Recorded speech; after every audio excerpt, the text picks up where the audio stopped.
안녕하세요. 오택만 목사입니다. 오늘은 요한계시록 14장 말씀에 기록된 것들을 통하여서 저의 묵상과 은혜를 나누고자 합니다. 14장 11절부터 13절 말씀을 보면 이런 말씀이 있습니다. 그 고난의 연기가 세세토록 올라가리오다. 짐승과 그의 우상에게 경배하고 그의 이름표를 받는 자는 누구든지 밤낮 쉼을 얻지 못하리라 하더라. 성도들의 인내가 여기 있나니 그들은 하나님의 계명과 예수에 대한 믿음을 지키는 자니라. 또 내가 들으니 하늘에서 음성이 나서 이르되 기록하라. 지금 이후로 주 안에서 죽는 자들은 복이 있도다 하시매 성령이 이르시되 그러하다.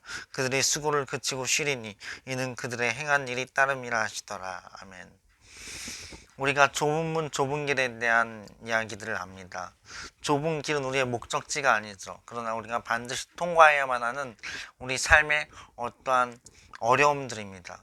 우리가 천국에 들어가려면 많은 환난을 겪어야 하리라는 말씀을 사도 바울도 했었습니다. 우리가 삶이 평탄하지만 않다는 것입니다. 천국에 들어가는 길은 견뎌야 하고 애써야 하고 힘써야 하고 또 여러 가지로 우리가 어려움들을 극복해 나아가야 하는 길들이란 것이죠. 그런데 좁은 길 가운데 이런 세상으로부터의 압박과 짐승의 표를 받게 하고 짐승을 숭배하게 하려는 그러한 세력들의 압박이 있다는 것입니다. 세상은 참으로 여러 가지로 압박을 합니다. 특별히 경제적인 압박, 가장 심각한 압박이죠. 우리가 짐승에 경배하지 않으면 안 되도록, 우리가 세상 문화에, 세상의 물결에 휩쓸려 가지 않으면 안 되도록 그렇게 압박을 하고 우리를 향하여서 이를 갈고 우리를 집어삼키려고 악한 마귀가 그 배 위에서 조종하며 달려든다는 것입니다. 그런데 그런 때라도 우리는 끝까지 하나님께 소망을 둘 것이냐, 이 복음을 보니까 예수에 대한 믿음을 지키고 하나님의 계명을 지킨다라고 말합니다. 우리가 끝까지 하나님의 계명을 지킬 것이냐, 예수에 대한 믿음을 지킬 것이냐는 건 각자의 몫이라는 것이죠. 우리가 물론 우리 힘으로 지킬 수 없습니다.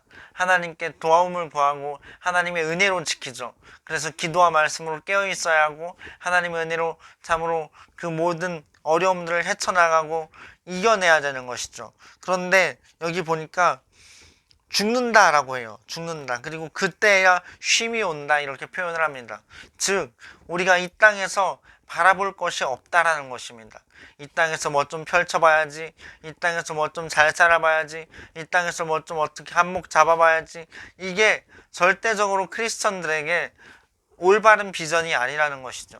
이 땅은 다 수단이라는 거예요. 하나님의 영광을 위한 수단, 하나님의 목적을 위한 수단, 하나님의 나라를 이루기 위한 수단, 우리 삶에 향하신 하나님의 꿈과 비전을 이루어가기 위한 수단인 것이지, 또 이웃을 섬기고 우리 가정을 돌보고 하나님의 사람들을 일으켜 세우고 참으로 지지하고 응원하고 지원하기 위한 수단이지 결코 그것이 목적이 되어서는 안 된다는 것입니다.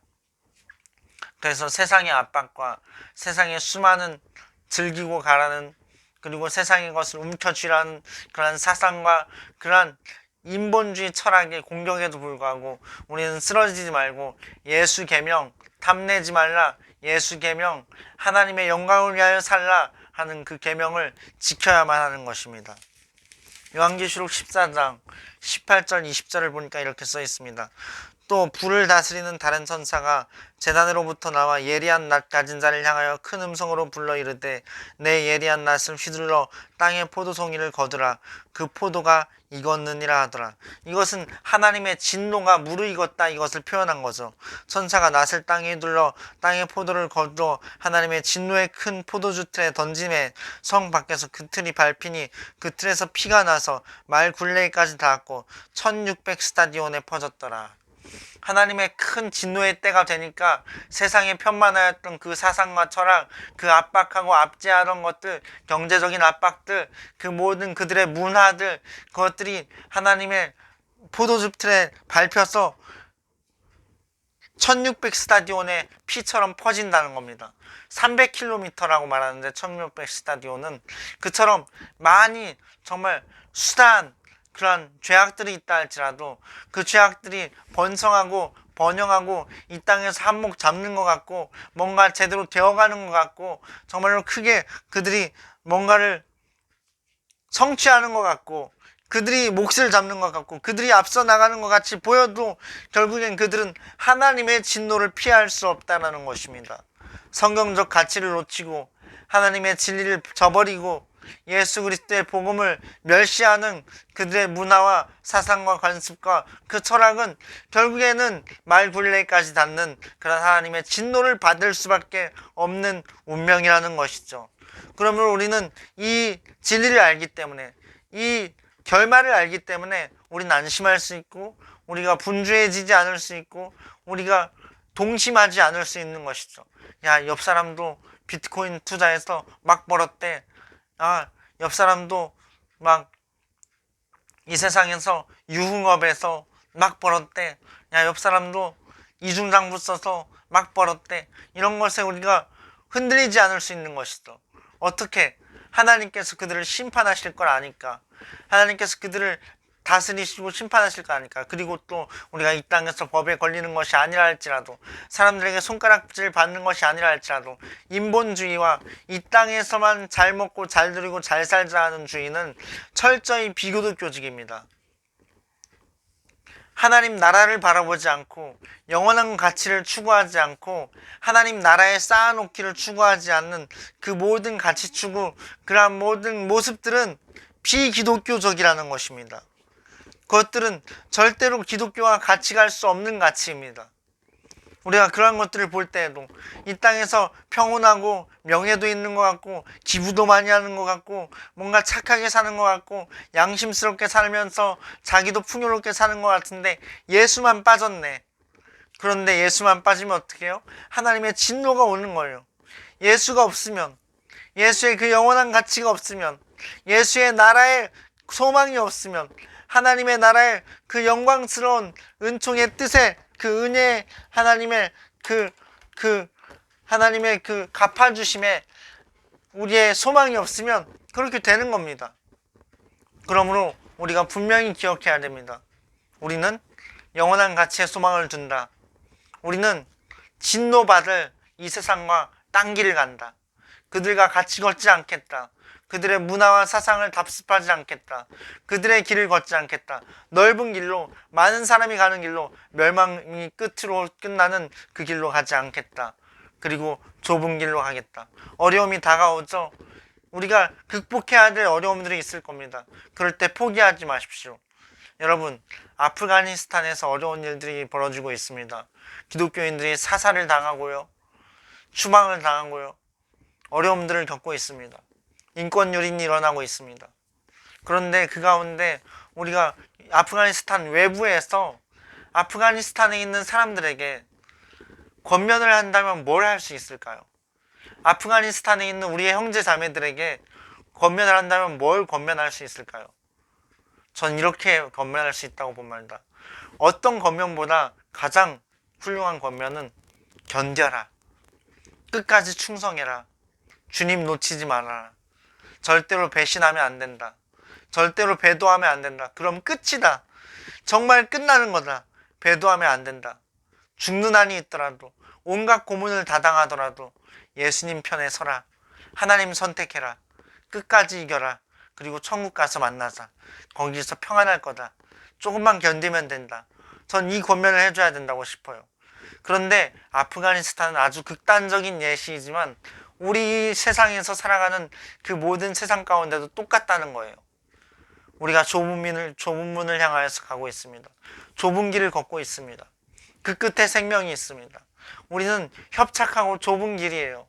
어려운 길입니다. 고난스러운 길이에요. 그 가운데 우리가 극복해야 될 것들이 있다는 것입니다. 우리는 극복해야 됩니다. 이겨야 됩니다. 요한계시록에도 이기는 자에게는 생명나무 가시를 주어 먹게 하리라. 생명책에서 이름을 흐리지 아니하리라. 흰돌을 주리라. 받는 자밖에는 그것을 아는 자가 없으리라. 이기는 자에게 약속하셨어요. 이기는 자에게. 그러므로 우리가 좁은 길을 가고 우리가 극복하고 이기고 승리하는 삶을 살아가야 할 것입니다. 오늘 요한계시록 묵상을 좀 보는데 17장도 좀 봅시다.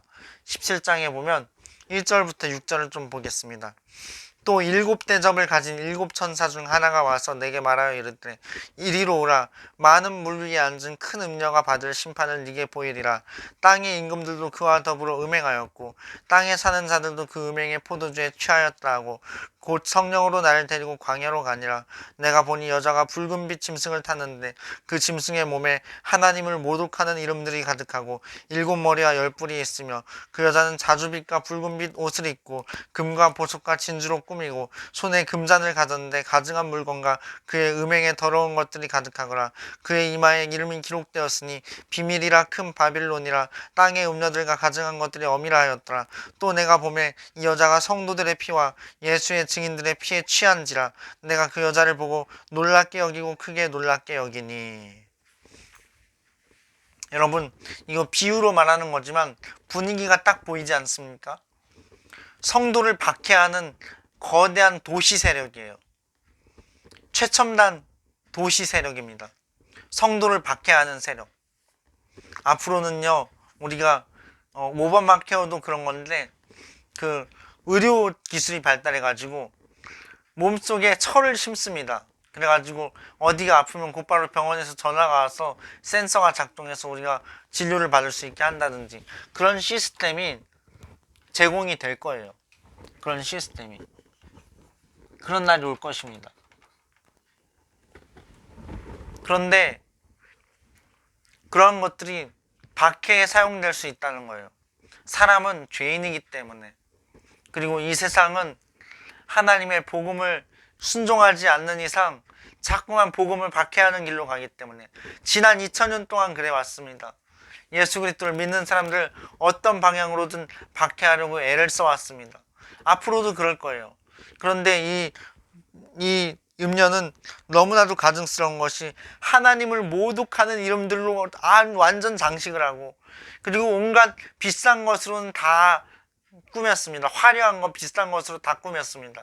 세상에서 보기엔 정말로 뛰어나고 화려하고 최첨단이고 잘 나가고 훌륭한 겁니다. 그런데 하나님을 모독하는 이름들로 가득하고 그리고 성도의 피에 선지자의 피에 취한 자다. 이것이 얼마나 놀라운 일입니까? 하나님께서 우리가 복을 주셔야지 경제적으로 번성한다 이런 얘기들도 있습니다. 그런데 우리는 그것에 함정을 잊지 말아야 됩니다. 더 나은 가치가 무엇이냐? 하나님께서 경제적 번성 대신에 천국에서 상급으로 갚아주실 수도 있다. 이것을 기억해야 됩니다. 하나님께서 경제적 번성 대신에 더 좋은 것들로 그가 누리게 하실 수 있다. 그 삶 가운데에서. 하나님께서 더 놀라운 것들을 내세에 천국에서 준비해 두실 수 있다. 이것을 기억해야 돼요. 우리가 이 땅에서 화려하고 잘 나가고 최고이고 뭔가 잘 되고 이런 것들에 속아서는 안 되는 것입니다. 또 한 가지 우리가 절대로 속아서 안 되는 것은 우리의 신앙을, 우리의 신앙 생활을, 우리의 믿음 생활을 어떤 도구화하는 것, 우리의 현실적인 요구들을 쟁취하는 도구화하는 것, 이걸 경계해야 됩니다. 신앙은 신앙 그대로 목적이 되어야 합니다. 주님을 사랑하기 때문에 주님을 향한 사랑을 고백드리고 주님과의 관계를 이루고 주님을 사랑하기 때문에 주님을 경외하고 주님을 섬기는 것이지 우리가 주님을 섬겨서 무언가를 얻으려는 그 선물이 탐나서 주님과의 관계 가운데 떨어지는 떡이 좋아서 주님을 섬기는 이것 하나의 우상숭배입니다. 철저히 경계해야 되는 것입니다. 교회에서도 이런 것들을 가르치는 것은 아주 부족한 처사이고 굉장히 잘못된 것입니다. 물론 초신자 시절에 믿음이 연약하고 주님과의 사랑이 돈독하지 않아서 그들을 이끌고 오려고 사탕 발림이 필요할 때 그런 것들을 쓸 수는 있어요. 초신자 시절에 잠깐 기복신앙이 그런 것 아니겠습니까? 그런 것들을 통하여서 기도하게 만들고 기도하다 보니까 하나님 만나고 하나님 만나니까 돈이 없어도 하나님이면 되고 이렇게 바뀌는 거 아니겠어요? 그렇게 그 방향으로 나아가야 되는데 오로지 계속해서 돈만 벌고 이 땅에서 잘 되고 이 땅에서 번성하고 그런 도구적인 가치로만 하나님을 섬기는 것을 그렇게 수단 삼는 것, 그것도 경계해야 될 가치인 것입니다. 우리는 절대적으로 하나님을 섬기는 하나님의 자녀로서 올바른 그러한 가치관을 가지고 하나님을 섬겨야 될 것입니다. 17장 13절 14절도 마지막으로 봅니다. 그들이 한 뜻을 가지고 자기의 능력과 권세를 짐승에게 주더라. 그들이 어린 양과 더불어 싸우려니와 어린 양은 만주해 주시오 만왕의 왕이심으로 그들을 이기실 터이요 또 그와 함께 있는 자들 곧 부르심을 받고 택하심을 받은 진실한 자들도 이기리로다. 아멘. 할렐루야. 결론이 났습니다. 우리에게 결론이 있습니다. 승리한다는 것입니다. 우리는 이긴다는 결론이 있습니다. 하나님께서 우리에게 이김을 주신다는 결론이 있는 것입니다. 하나님은 우리로 이기게 하십니다. 하나님은 우리에게 이김을 주십니다. 하나님께서 만왕의 왕요 만주의 주이시기 때문에 모든 것들의 주인이시기 때문에 우리의 대적 마귀에게도 예수 그리스도께서 주권자이시기 때문에 그가 하나님의 손바닥 아래에 있습니다. 하나님의 주권 아래에 있습니다. 그러므로 우리는 이깁니다. 우린 하나님의 자녀이기 때문입니다. 우린 자녀된 권세를 가지고 있습니다. 예수의 이름으로 쫓아내면 귀신이 쫓겨나갑니다. 사탄이 떠납니다. 우리는 이 땅에서 권세자입니다. 우리는 승리가 있는 거예요. 승리가. 우리가 오롯이 우리의 정조를 지켰을 때, 우리가 오롯이 세상과 버타지 않고 세상의 편에 딸려가지 않고 하나님을 사랑하고 하나님의 편에 서서 하나님의 그 진리를 지키고 정말로 영원한 가치를 추구하고 하나님과의 관계 안에서 일들을 풀어나가고자 애쓰고 우리가 정말로 하나님 안에서 모든 안정감을 가지고 일들을 나아갈 때, 이루어갈 때, 그리고 우리가 하나님 안에 자족하는 마음을 가질 때, 하나님께 감사하며 살아갈 때 우린 이깁니다. 이기는 것입니다. 우리가 때로 부족하고 연약할 때도 있죠. 그럼에도 불구하고 만왕의 왕이요 만주해 주신 하나님이 아버지가 되어주시고 우리를 이기게 하십니다. 우리에게 주권적으로 하나님의 은혜를 베풀어 주십니다. 이기는 은혜를 베풀어 주십니다. 그래서 이기는 것입니다. 우리에게 이김이 약속되어 있습니다. 그러므로 이 싸움은 우리가 절망하며 싸울 싸움이 아닙니다. 찬송을 부르며 기뻐 감사하며 싸울 싸움입니다.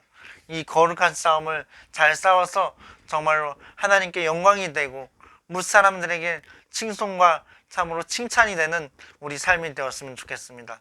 기도하시겠습니다. 살아계신 하나님, 우리가 정말로 세상의 가치관에 휩쓸리지 않냐고, 세상의 압박과 압제에 스트레스 받지 않냐고, 하나님의 편에 서서 하나님의 가치를 지키며 영원한 천국을 바라보고 하나님의 말씀을 지키게 하옵소서. 주님의 나라를 이루어가게 하옵소서. 우리가 주님의 뜻을 일구어가게 하옵소서. 예수 그리스도의 이름 안에 기도했습니다. 아멘. 할렐루야. 승리합시다. 우리에게 승리가 눈앞에 있습니다. 우리 앞날엔 승리가 있습니다. 하나님께서 함께 하실 것입니다.